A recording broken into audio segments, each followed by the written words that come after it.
आपने अपने लाइफ में नरेगा का नाम काफ़ी बार सुना होगा। बहुत लोगों को इसके बारे में जानकारी भी होगी, लेकिन कुछ ऐसे भी लोग हैं जिनको इस योजना के बारे में या इस एक्ट के बारे में नहीं पता होगा। तो आज मैं इसकी जो बेसिक चीज़ें हैं, यानी इसके क्या राइट्स हैं, कॉम्पनसेशन क्या है और भी कई ऐसी चीज़ें हैं जो मैं डिस्कस करूँगा इस वीडियो में।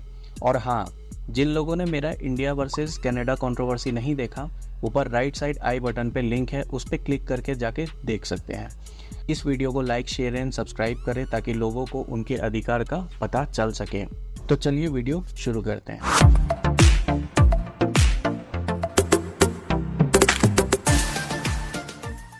नमस्कार दोस्तों, आई होप आप सभी अच्छे होंगे। तो सबसे पहले हम लोग नरेगा को डिस्कस करेंगे।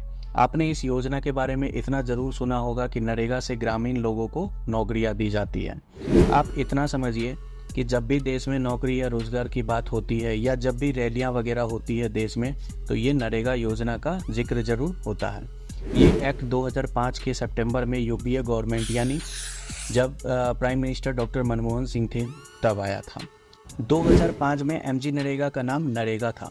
बाद में 2009 में 2 अक्टूबर को इस स्कीम का नाम चेंज करके नरेगा कर दिया गया। 2004 से 2009 में जो यूनियन रूरल डेवलपमेंट मिनिस्टर थे उनका नाम रघुवंश प्रसाद सिंह था। काफ़ी आर्टिकल्स में ये भी कहा जाता है कि नरेगा स्कीम जो काफ़ी दिन से सोचा जा रहा था, इस स्कीम को पुश देने वाले श्री रघुवंश प्रसाद सिंह थे और इन्हें आर्किटेक्ट ऑफ नरेगा भी कहा जाता है। आपको बता दूं, इस एक्ट के आने से पहले काफ़ी प्रोटेस्ट हुआ।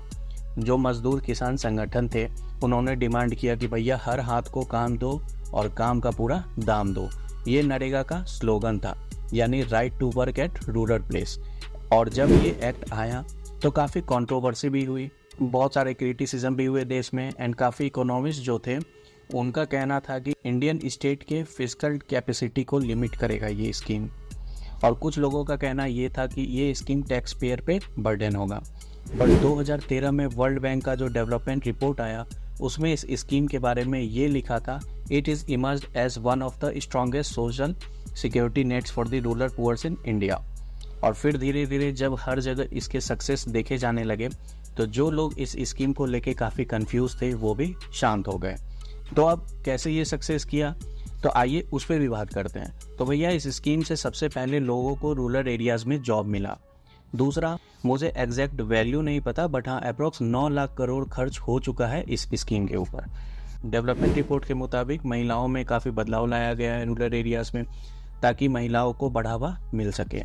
तो आप पूछेंगे कि कैसे, तो इस स्कीम में ये मैंडेट है, जैसे 100 लोग काम कर रहे हैं तो 33.33% यानी 1/3 महिलाओं को काम देना है, अनिवार्य है। और अगर सक्सेस स्टोरी की बात करें तो वर्ल्ड बैंक ने काफ़ी तारीफ की है। और आप खुद ही देखिए ना कि 52% वुमेन जो है रूरल एरियाज़ की, जो 40% एम्प्लॉयमेंट सीख करने वाले SC ST हैं, उनको भी अच्छा जॉब मिला।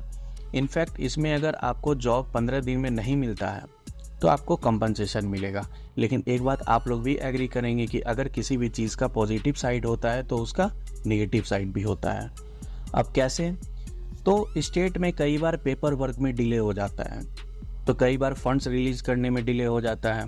अब जॉब कार्ड जो होता है, जो जॉब कार्ड बनता है, जैसे जो अप्लाई किया, फॉर्म वगैरह फिलअप किया, 15 दिन के अंदर जिसको जॉब मिलता है उसका जॉब कार्ड बनता है। अब जो जॉब कार्ड होता है वो टाइम पे नहीं आता है। और सबसे बड़ी बात यह है कि लोगों को ये तो पता है कि नरेगा से जॉब मिलेगा, लेकिन बहुत सारे ऐसे लोग हैं जिनको उनके राइट्स ही नहीं पता है। देखा जाए तो कुछ स्टेट्स में सोशल ऑडिट्स अच्छे से होते हैं, बट कुछ स्टेट्स में सोशल ऑडिट्स का कोई कॉन्सेप्ट ही नहीं चलता है। तो ये है इसके नेगेटिव साइड। और अगर इसमें चेंजेस की बात की जाए तो हर प्रोजेक्ट्स का सोशल ऑडिट होना चाहिए। जो नरेगा का 100 डेज़ का प्लान है उसको एक्सीड किया जाना चाहिए और जो फंड्स है उसको कंप्लीट अच्छे से यूटिलाइज़ करना चाहिए। टाइमली डॉक्यूमेंटेशन होना चाहिए। और हाँ, 6 महीने में या साल में लेबर बजट बनना चाहिए कि कितने लेबर का डिमांड है, जिससे अवेयरनेस क्रिएट हो सके ताकि लोगों को पता चल सके कि कितने वर्क अवेलेबल है और कितने डिमांड कर सकते हैं। तो अब चलते हैं कि नरेगा वर्क कैसे करता है और ये जॉब किसे और कैसे मिलता है।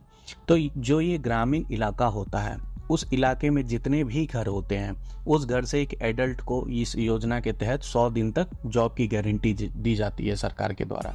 ठीक है। और कुछ ऐसे राज्य हैं जहां स्पेशली फॉर SC ST जो हैं उनको ये 100 दिन से बढ़ा के ये उससे एक्स्ट्रा भी दिया जाता है दिन जॉब के लिए, ठीक है, इंक्रीज हो जाता है।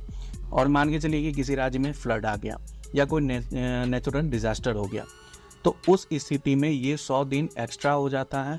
बट अभी फिलहाल एक्ट में लीगली 100 दिन है। मतलब जो भी गवर्नमेंट के द्वारा प्रोजेक्ट्स आएंगी उस प्रोजेक्ट्स में इन्हें हायर किया जाएगा।